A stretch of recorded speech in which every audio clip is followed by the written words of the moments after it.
अगर आप खाना ज़्यादा नहीं भी खाते फिर भी आपका वजन बढ़ रहा है, या तो फिर आप डाइट नहीं करते फिर भी आपका वजन घट रहा है, हो सकता है आपको थायराइड हो, जो आजकल हर दूसरे घर में एक कॉमन प्रॉब्लम बनती जा रही है, लेकिन फिर भी लोग इसको सही तरह नहीं समझ पाते हैं। थायराइड असल में एक छोटी ग्लैंड है जिसका डिजाइन बटरफ्लाई मतलब तितली के जैसा होता है, जो हमारे गले के आगे यहाँ पर चिपकी हुई होती है।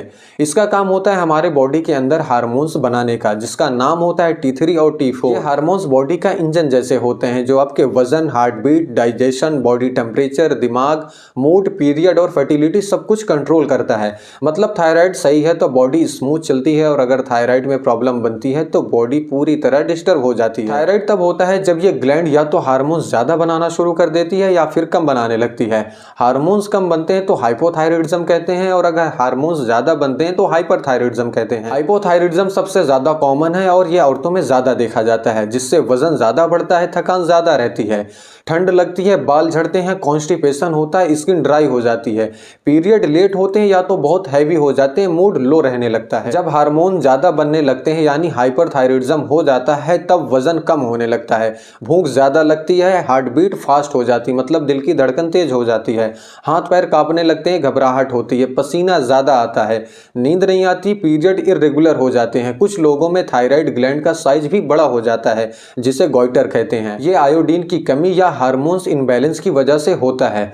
थायराइड प्रॉब्लम होने के पीछे कई वजह हो सकती हैं, जैसे आयोडीन डिफिशियंसी, ज्यादा स्ट्रेस, प्रेगनेंसी के बाद बॉडी में hormonal change, auto immune disease, family history, गलत लाइफस्टाइल, जंक फूड और इरेगुलर स्लीपिंग। इसलिए यह प्रॉब्लम अक्सर प्योरिटी, प्रेगनेंसी या डिलीवरी के बाद या 30 से 50 साल की एज में और मेनोपॉज के टाइम ज्यादा देखी जाती है। मेनोपॉज उसको कहते हैं जब औरतों में पीरियड्स बंद हो जाते हैं, मतलब 40 के करीब। थायराइड का सबसे इंपॉर्टेंट टेस्ट TSH होता है और जरूरत पड़ने पर T3, T4, NT-TPO और अल्ट्रासाउंड भी करवाया जाता है।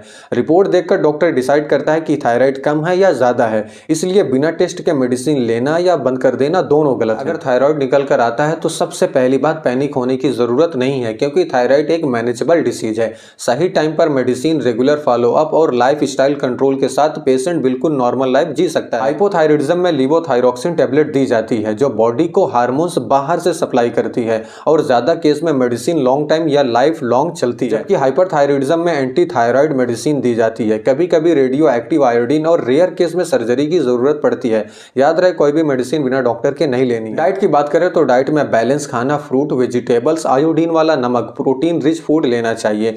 जंक फूड, स्मोकिंग, स्ट्रेस या लेट नाइट अवॉइड करना चाहिए। और एक बात याद रखिए, थायराइड होने का मतलब ये नहीं है कि लाइफ खत्म। सही मेडिसिन के साथ प्रेगनेंसी भी पॉसिबल है और नॉर्मल रूटीन भी मेंटेन की जा सकती है। अगर वीडियो पसंद आई हो तो फॉलो जरूर करें, लाइक एंड शेयर करें और कमेंट में